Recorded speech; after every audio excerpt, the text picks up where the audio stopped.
Welcome back to the channel, my internet friends, my YouTube friends. How are you doing here today?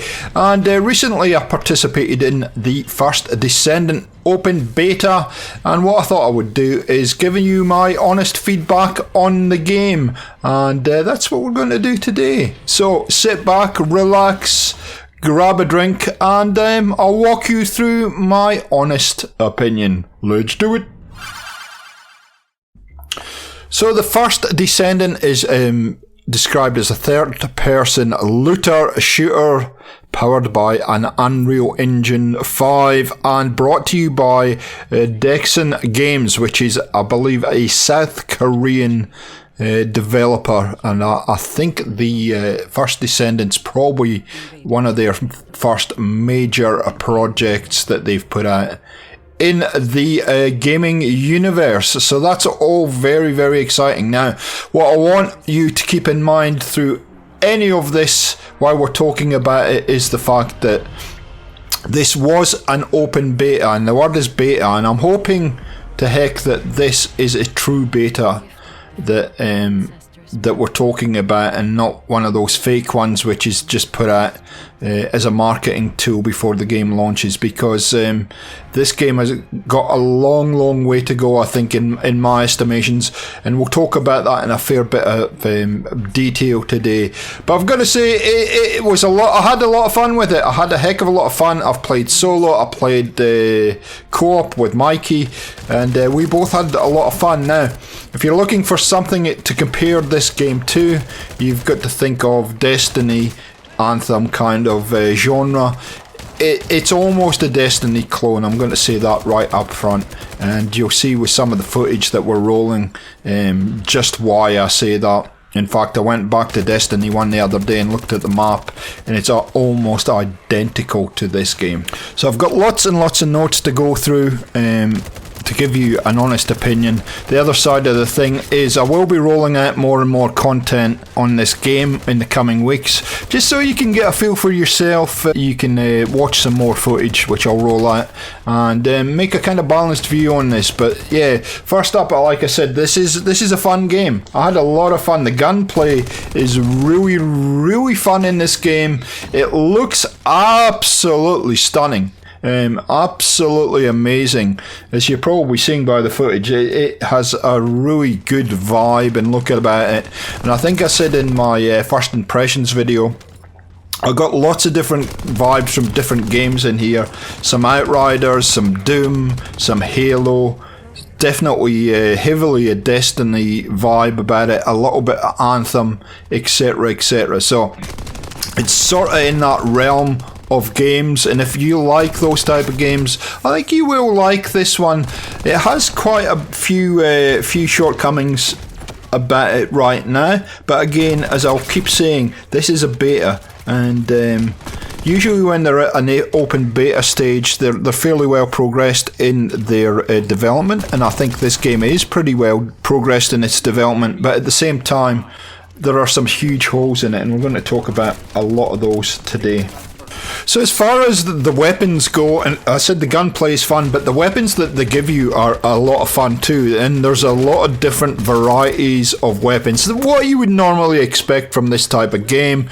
So as you're about to see, the weapon variety in this game is pretty good. Obviously we have pistols, we have LMGs, assault rifles, all kinds of stuff.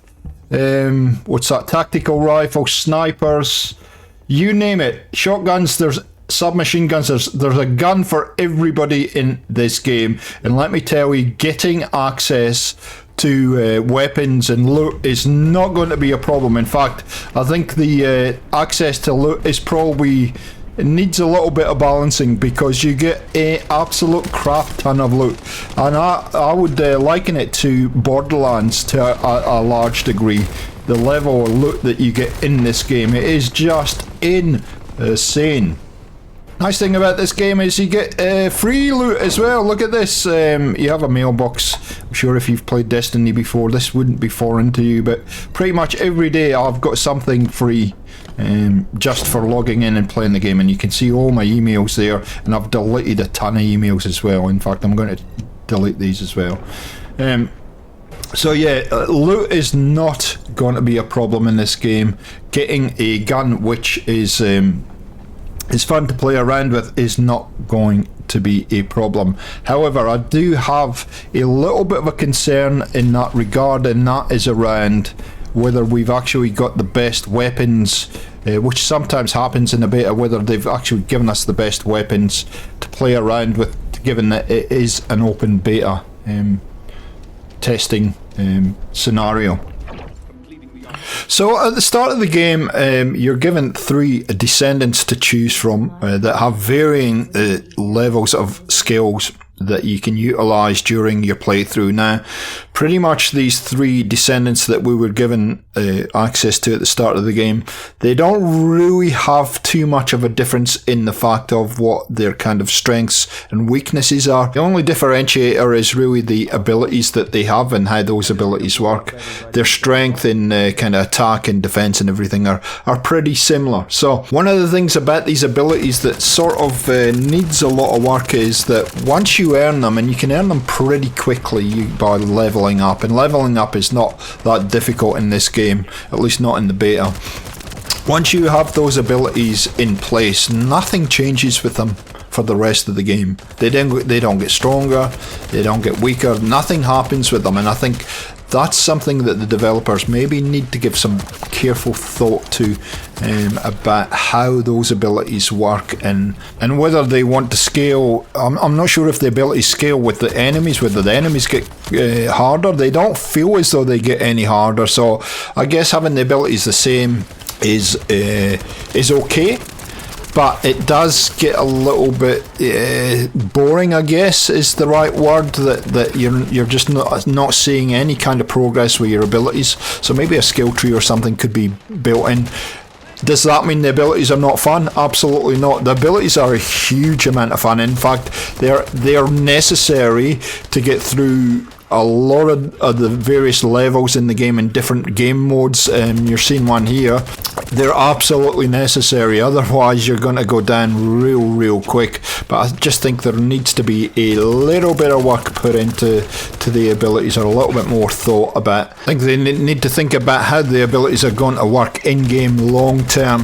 Of course, you can change your Descendant, you can change your character and get a whole set of different abilities to play around with, and I'd highly encourage you, once the game comes out, to do that and try as many Descendants as you like, just to find the one that works for you. But pretty much once the abilities are locked in, that's what you've got. You haven't got any choice to upgrade them or do anything. I kind of said in my previous video that I'm not a real fan, and that's just a personal thing, I'm not a real fan of where you have different button combinations, but I can tell you with the abilities, you get used to them real quick, mainly because you have to get used to them, because they're necessary as part of the gameplay, which I think is a very positive thing, that you do have to use them, not just there as an afterthought. Well, a lot of games where you can use them occasionally, I found myself, once I started using each of the different abilities for different scenarios, I used them constantly, and I think that is an absolute positive by the devs.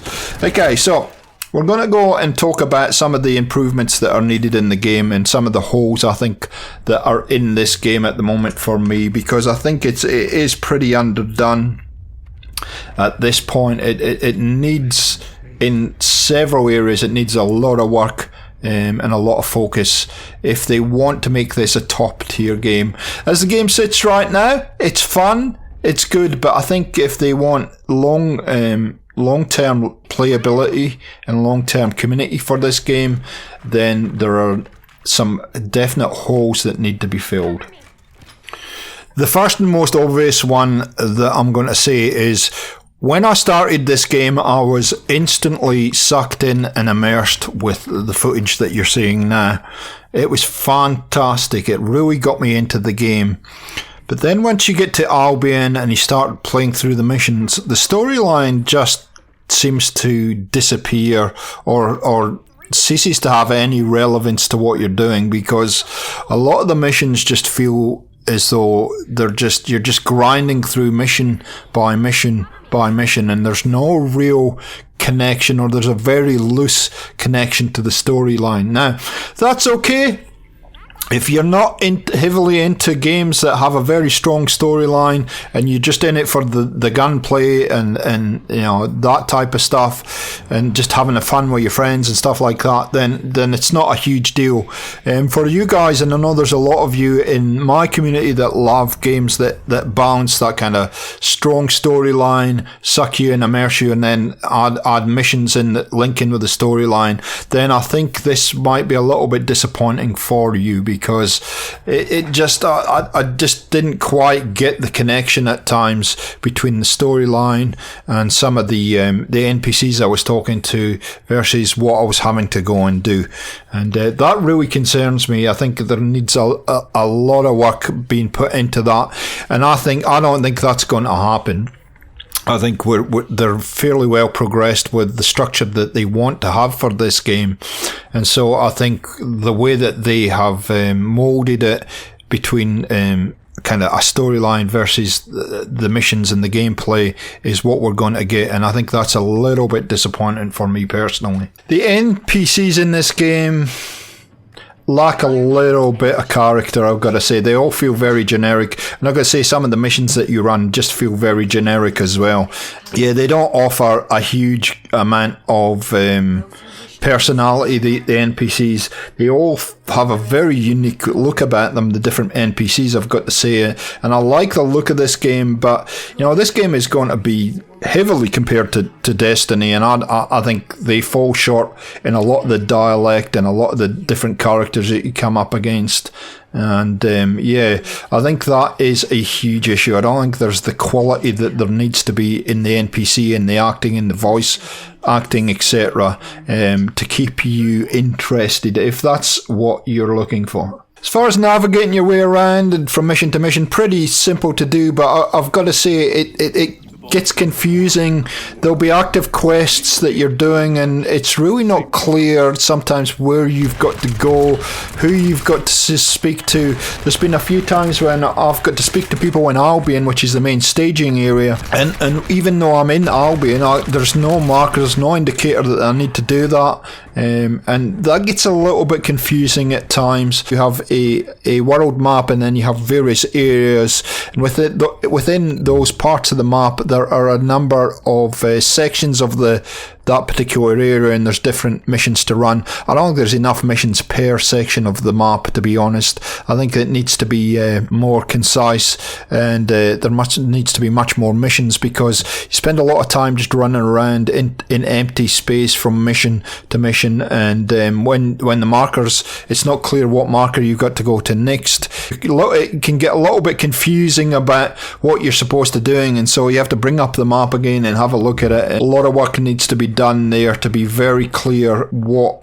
mission you're on, what quest you're on, whatever you want to call it, and then what your progression is once you complete that quest, what you supposed to be doing next. And that's very easy to do by putting very discernible markers on the map, even in the distance, so that you know where you're heading. You continue to play and be immersed rather than going in and out of the map to figure out what's going on. The other thing I will say is, when you're on that world map, there are absolutely no markers whatsoever for a quest that is active. You have to really zoom right into the area, or guess what area it's in, then zoom in. Again, that can all be fixed. I don't think that's a major thing, but it is a little bit of an annoyance when I was playing the game, that I couldn't clearly figure out what I was supposed to be doing at times, and where I was supposed to be, or what part of the map I was supposed to be on. As far as improvements to this game, and one obvious one that I think would make a huge amount of difference, they give us a grapple hook that we can get up high on. I'd also like them to include a slide mechanism in this game, and also the ability to wall run. I think together with the grapple, that would just take this game to a different level of fun. And I must be clear, I had a lot of fun playing this game. It is very much a gear-based kind of game, and if you're used to playing those gear-based kind of games, you'll know what I'm talking about. But I've got to say, with all the gear in this game, it lasts for a long time. It's not like one of those games where you level up and then you've got to change your gear and got to constantly change your gear setup. I found that I got a gear setup that I was happy with, and I just run with it for quite a while before I had to buff it. And you're going to get a lot of buffs to play around with. I've got to say the co-op experience in this game was extremely fun, and Mike and I played for quite a number of hours and had no issues whatsoever playing co-op. It's kind of nice that you're running around the environment, and then somebody comes in and helps you. Will just suddenly pop into your game. The missions are joinable. You can join, anybody can join your mission, or you can join theirs. And as a single player, traditionally I'm a single player. I actually find this quite refreshing, because everybody was focused on the objectives that they needed to get done, or they were there genuinely to help you. They get to level up, you get to level up, and you share in the loot. And I found that element of the game a lot of fun. And like I said, we had no latency issues. We had very few issues finding each other and linking up. And yeah, they've done a pretty good job on that co-op. So if you're used to playing with friends, I think this experience goes to another level when you are playing with friends, and it does get pretty crazy in some of the different modes that you will find. So just to finish up, a fun game, but it needs quite a lot of care and a lot of work to make it fairly well polished. I had a lot of fun with this game, and I've got to admit, you know, I haven't played a lot of Destiny and these type of games in the past. I did play quite a bit of Anthem and enjoyed it, but I really enjoyed the experience that this gave me for what it was and where it is in the development cycle right now. And yeah, this would be a game that I'll play in the future.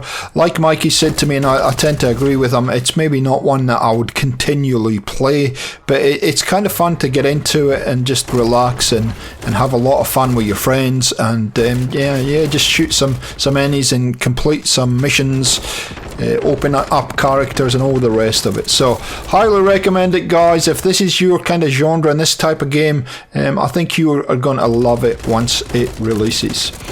Okay, that's it from me for today. If you did enjoy this video, a like rating really does help the channel. If you're not subscribed and you want to keep up with everything gaming for XP, hit that big red button and the notification bell, and we'll catch you next time on the channel. We'll see ya.